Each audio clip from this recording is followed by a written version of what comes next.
Slope stability is ultimately determined by two factors: the angle of the slope and the strength of the materials on it. Now, when you're talking about a landslide, you picture this really steep mountain in your head of a stratovolcano or some other really steep hill, and this flowing mass coming down it, very dangerous to the people and animals that live at the bottom of said slope. But some mass wasting, another term for landslide, can happen on even relatively slow slopes. However, today we're going to focus more on the factor of the materials that are on the slope. The strength of the material on the slope can vary widely. Solid rocks tend to be strong, but there is a very wide range of rock strength. If we consider just the strength of the rocks and ignore issues like fracturing and layering, then even the most crystalline rocks like granite, basalt, or genesis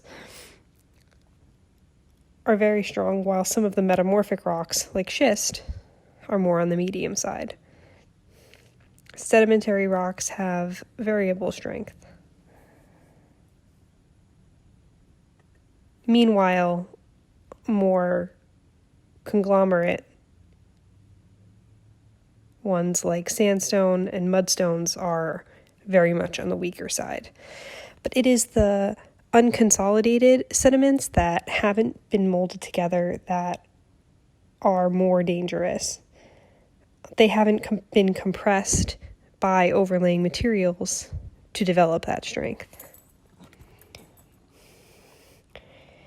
It is because of this unmolded together substance that allows the amount of water contained to change. Saturated materials and sediments tended to be the weakest of all because the amount of water actually pushes the grains apart, further destabilizing the material. It is that weakness and the combination of water that can be applied to the disaster that happened in Aberfan.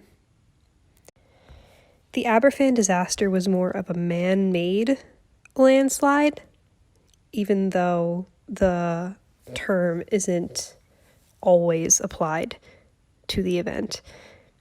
It was a catastrophic collapse of a soil tip at 9:15 a.m. in 1966.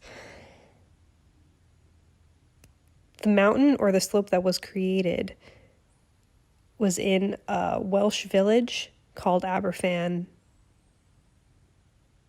in the United Kingdom.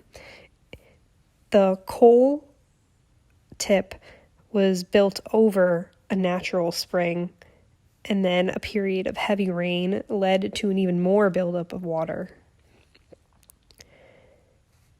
That morning on October 21st, 1966, it was a buildup of water within that tip, and it became a slurry, sliding downhill, killing 116 children and 28 adults as it engulfed the Pontglas Junior School and other buildings.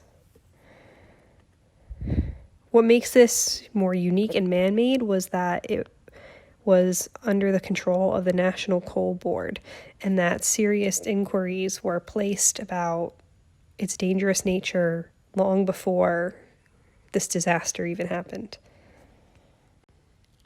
The tip that was created and unregulated by the National Coal Board was part of the coal and mining industry. At the time, what they used for a major source of energy and heat. At that point, they had no tipping policy that would have decreased the size of the tip and its relative hazards.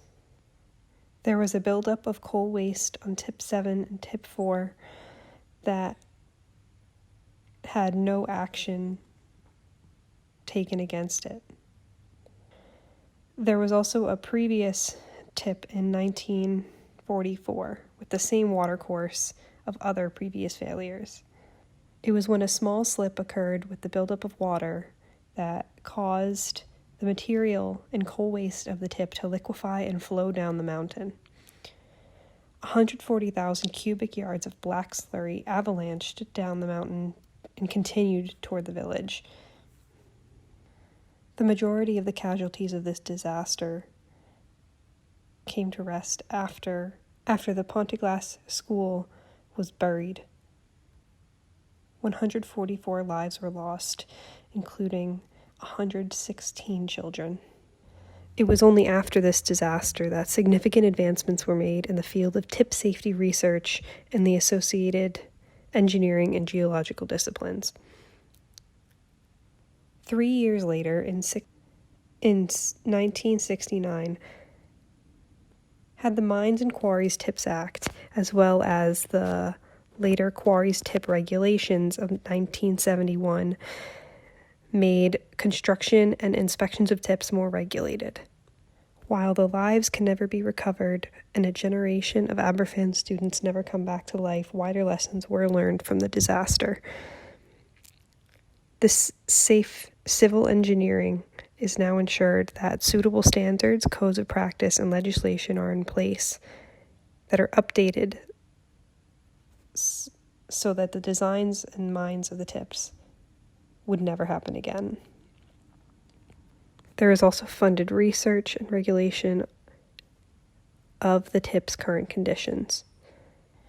Moreover, those who are employed in this regulation and change are always suitably qualified and experienced, and future designs are therefore changed to reflect them and the advancements of future engineers. The importance of slope stability and the societal, community, and health impacts of getting engineering so lamentably wrong will never be forgotten. While the city of Aberfan can never be repaid for the lives lost, generations of engineers and geologists will be taught about this event, making strides and advancements in their field in order for it to never happen again. Advancements in energy usage and other scientific fields will be researched so that there is a safer way for us to maintain our way of life in a safer and more environmentally conscious way. Concerns about safety and hazardous materials will no longer be dismissed by those in power. God forbid a disaster like this ever happen again.